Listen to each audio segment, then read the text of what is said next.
My name is Phil, and I have medically controlled post-traumatic epilepsy. I'm taking one more step towards living a fuller life by sailing the oceans of the world.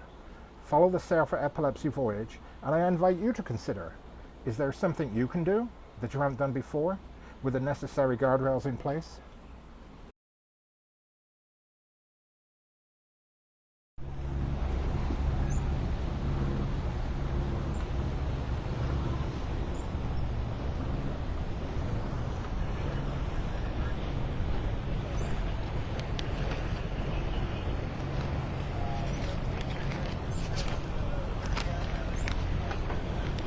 Good morning, everyone. This is Lauren with Sail for Epilepsy. We're on board Ingwe, the 50-foot catamaran that will be taking across the Atlantic Ocean. We threw off our dock lines here in Fort Lauderdale, and we're currently motoring south away from Pier 66, where we spent the past week as a crew preparing for departure. The mast on Ingwe is 77 feet tall, so we had to wait for the bridge to open before we could get underneath it.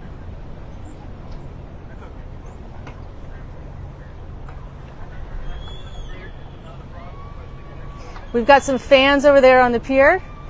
Jen, who was a virtual shipmate at our send-off event, came to wish us luck. She's over there taking pictures with some of her friends.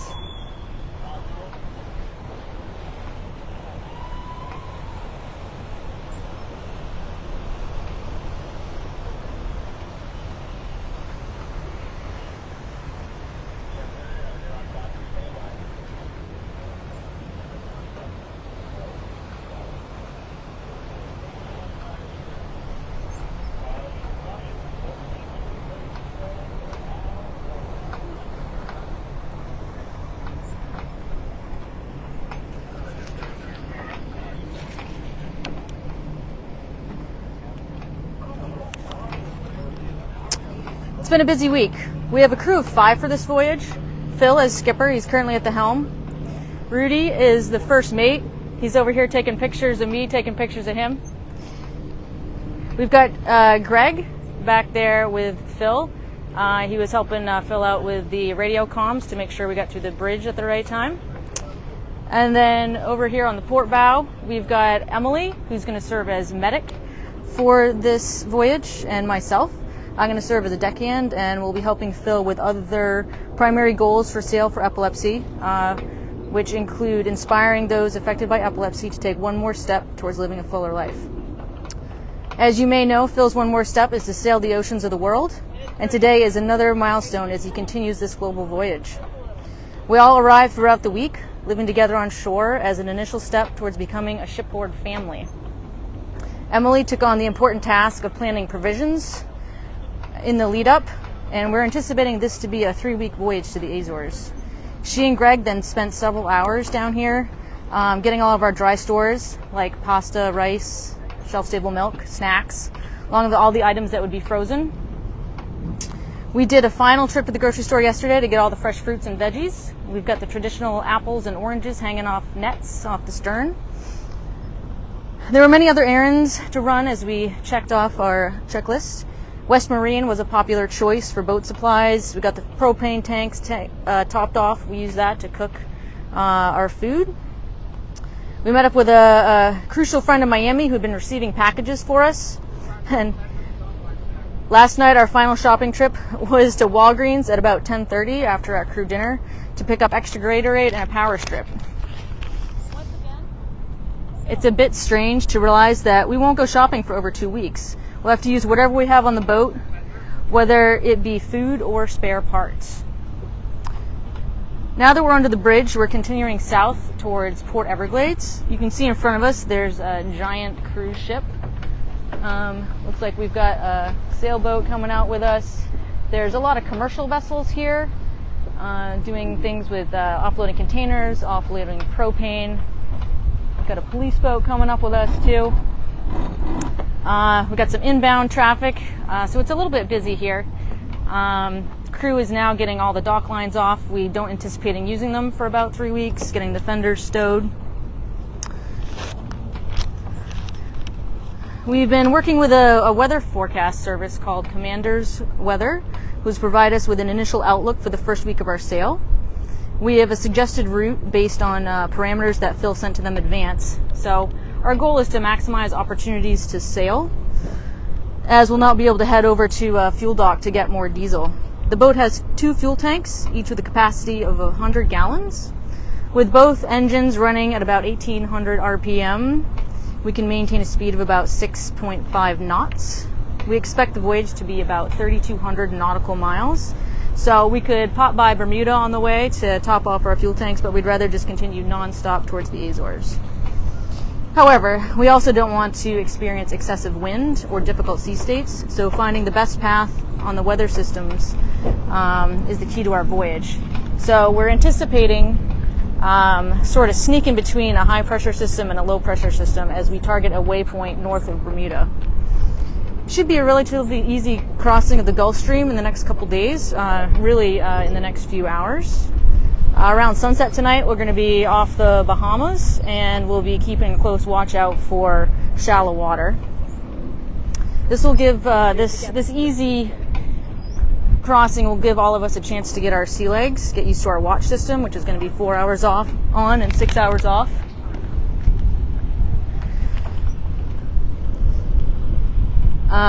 We're going to have to get into the routine of sleeping, eating, maintenance, and supporting each other. The current route has us sailing, like I said, to a point north of Bermuda. We're going to be turning on the tracker as soon as we get out a little bit farther, so you can check that out at sailforepilepsy.org/tracker, and that will update every hour and also includes sort of a wind overlay, which you can get a sense of what we're experiencing, the wind direction, and what we're doing. So what else are we going to be doing underway?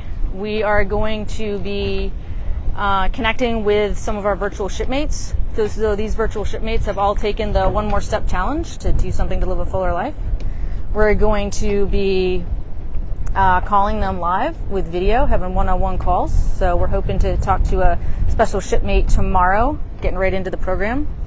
We're also going to be doing featured shipmates of to tell some of their epilepsy stories. And we're going to be sending in lots of blogs, photos, and videos to share with you our journey.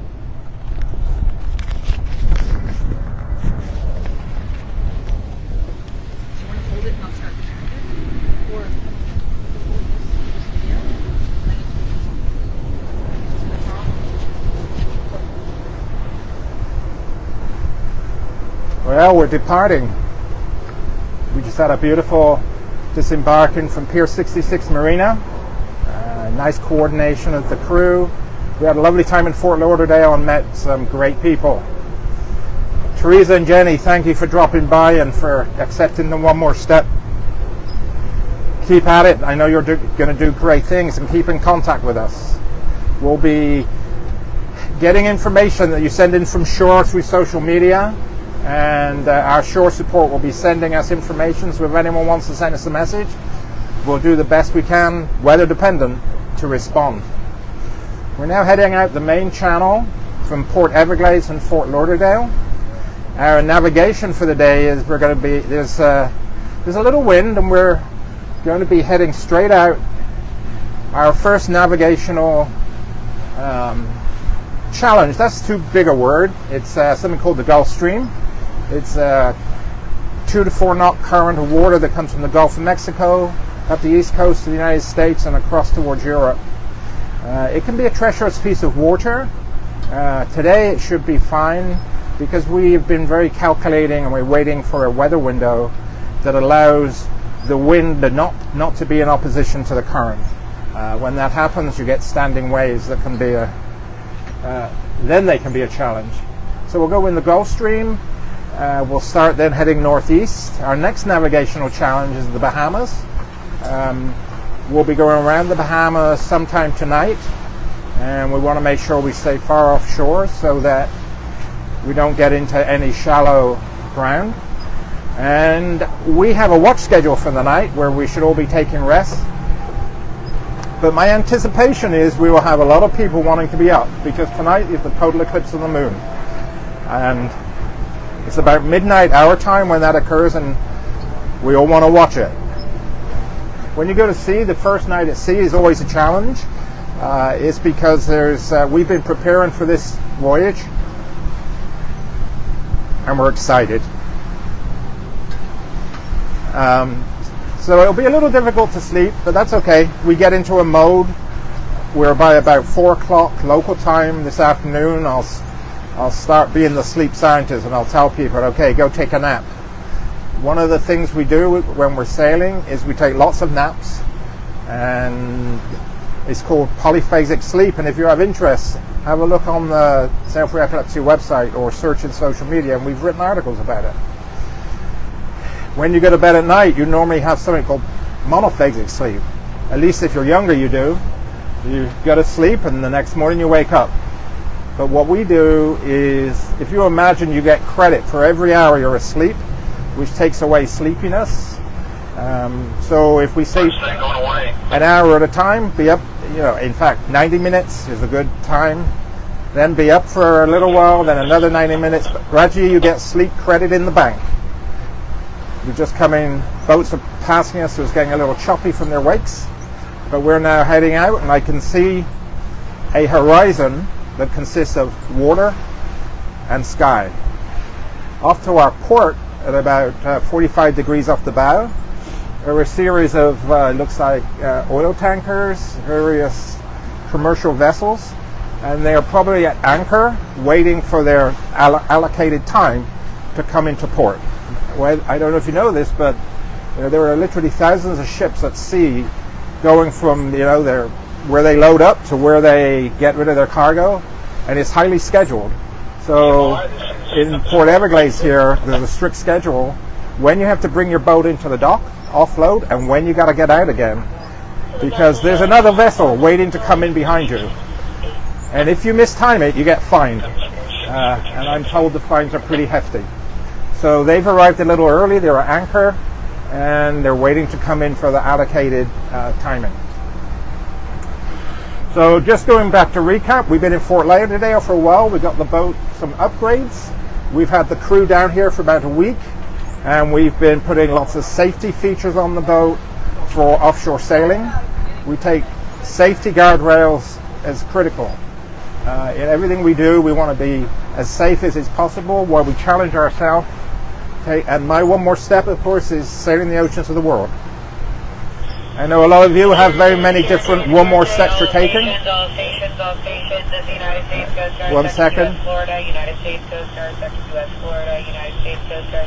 We'll listen to the Coast Guard. Safety Marine information broadcast concerning an adrift 20 to 25 foot Baltic sailing vessel in the vicinity of approximately 65 nautical miles south of Key West.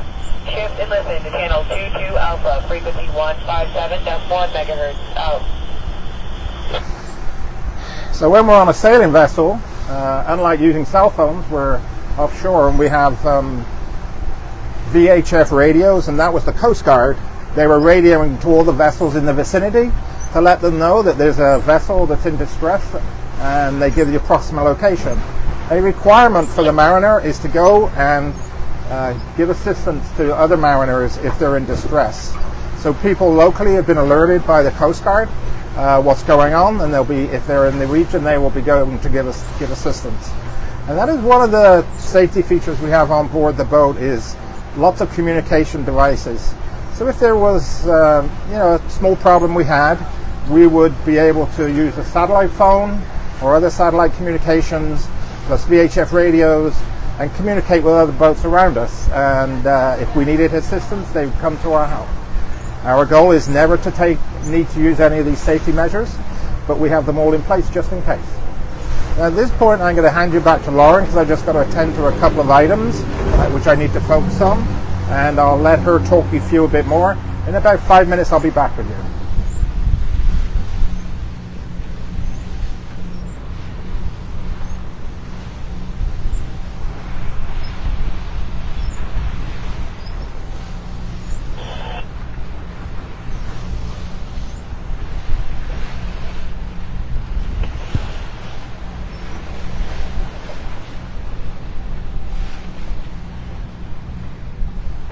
All right, so we're through some of the roughest part of the water, getting out of the harbor with all the boats around us. Still got a little bit of a chop. We're expecting maybe a 3-foot swell as we go through the Gulf Stream, but with this boat, 2 hulls, it's a nice stable platform, so we're not too concerned about it. And before we forget, we definitely want to give a huge thank you to some of our sponsors that have certainly made this possible. Of course, everyone that's following today is a huge source of fulfillment for us and inspiration. We want to thank Norellis, who's an Admiralty level sponsor. They have certainly made this journey possible for us. We also want to thank UCB. They were one of the first sponsors to come on board with us and really got us going. And we also want to thank Jazz Pharmaceutical, formerly Greenwich Biosciences, for their support as well. And importantly, we want to thank everybody that's watching. We hope that you will follow on the journey with the boat tracker, which is at sailforepilepsy.org/tracker. You can also participate in something new that we're going to try this voyage, which is a live broadcast on Saturdays, 12 p.m. Eastern Time, which is 4 p.m. GMT or Zulu. That's the time we're going to be maintaining on board.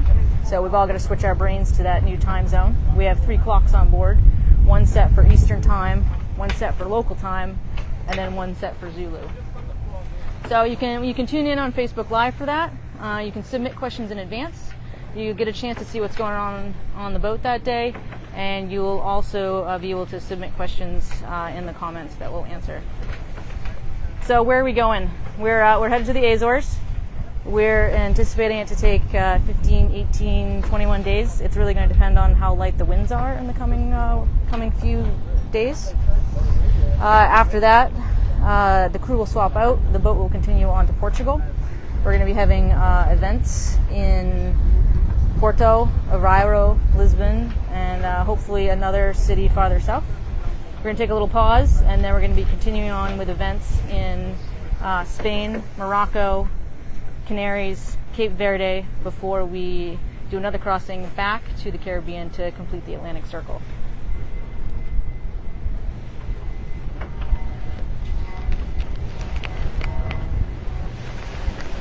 It's an exciting time for all of us on board to finally get underway after all the planning and preparation that's been done.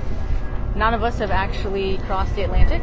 Some of us have done other voyages, and Phil has certainly done a lot of offshore blue water sailing in all of his races up in New England. Pretty soon we won't have this view. We won't have this land on the horizon. It'll just be us, the waves, and maybe a few ships. We're really all looking forward to hopefully seeing some wildlife along the way. We asked last night at dinner, we had a little crew dinner, private, what everyone was looking forward to. One crew member, and you guys can maybe take a guess on who's who. One crew member is looking forward to taking a shower in the Azores. Another crew member is looking forward to that person taking the shower in the Azores. Another crew member is looking forward to sailing at night. Another crew member is looking forward to that first cold beverage upon getting to the Azores. And the final crew member is also looking forward to dropping anchor, picking up the mooring, or going alongside in the Azores to complete this next leg of the global voyage. You can do a little bit of a boat tour here before we lose cell service. As I mentioned, we're on board Ingwe, which is a 50-foot catamaran. She draws 6.5 feet, which means we need to have a depth of at least 6.5 feet so we don't go aground. 77-foot tall mast. The catamaran part means that there's 2 hulls, which means she's pretty stable. We've got a mainsail, we've got a jib, which is sail forward, and we've also got 3 different headsails that we're going to experiment. 2 asymmetric spinnakers, and Francis will be pleased to know we've got all the rigging to try the symmetric spinnaker. We'll report back on how that goes. And we may be contacting him for some advice, who knows. You may have noticed here in the foreground we've got some solar panels. So we anticipate on sunny days to have more than enough battery power. That's to do things like make water, charge up the phones that we'll be using to broadcast, all the electronics, the instruments, those are key components, the radio. I see one question in from someone in the Philippines. Philippines could be on the horizon for us. Once we get back to the Caribbean next year, we'll be positioned well to go into the Pacific. Our plans were obviously modified because of COVID and the pandemic. So stay tuned on the next voyage in 2023. We're going to walk back. Phil's going to say hello again, and then we may sign off as we're going to be going out of cell range.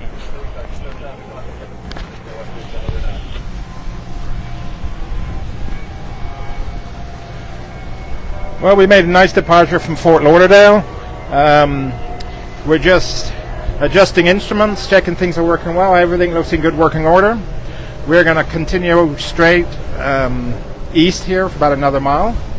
Then we'll be hanging up because we'll be putting sails up and preparing for getting into the Gulf Stream. And the Gulf Stream is 9 miles off ashore. As we get in the Gulf Stream, we want to make sure everything is prepared, and we're looking forward to seeing the changing color of the water. There will be a blog post at some point in the future about the Gulf Stream, and we hope to be able to show you the changing color of the water. And it can be dramatic. It almost looks like a line in the sea where you go from a greeny blue to a beautiful blue of the Gulf Stream. We hope to see a temperature change as well as you get the warm water that comes up from the Gulf of Mexico. So at this point, maybe we can pan around to Miami and then up to Fort Lauderdale, and we'll be able to see where the land is. We've made really good speed. Our goal was to get out under the Fort Lauderdale bridge at 11:30, and for once we were on time. And we made it exactly as they were opening on schedule, and we got straight through. And we've just passed through the main shipping channel for all the tankers, and we are getting in a good position for sails to be set.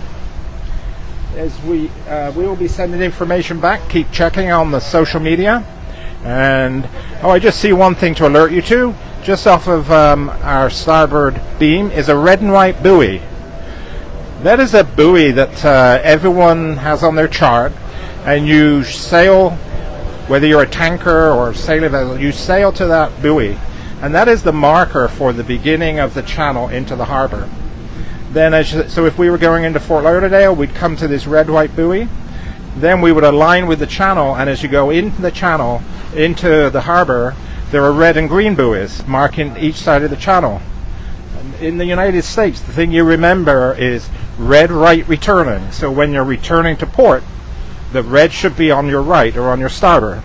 So on your port side or the left as you're going into port, it's green. Just make sure you know you're going into port or coming out of port. Now it really gets confusing in some other countries we're going to be visiting where it's not red right returning. So we'll just make sure we're not sleep deprived when we get there. So thanks for joining. Keep following on social media. We want to update you with the voyage. And Jenny and Teresa, thanks for coming and meeting us.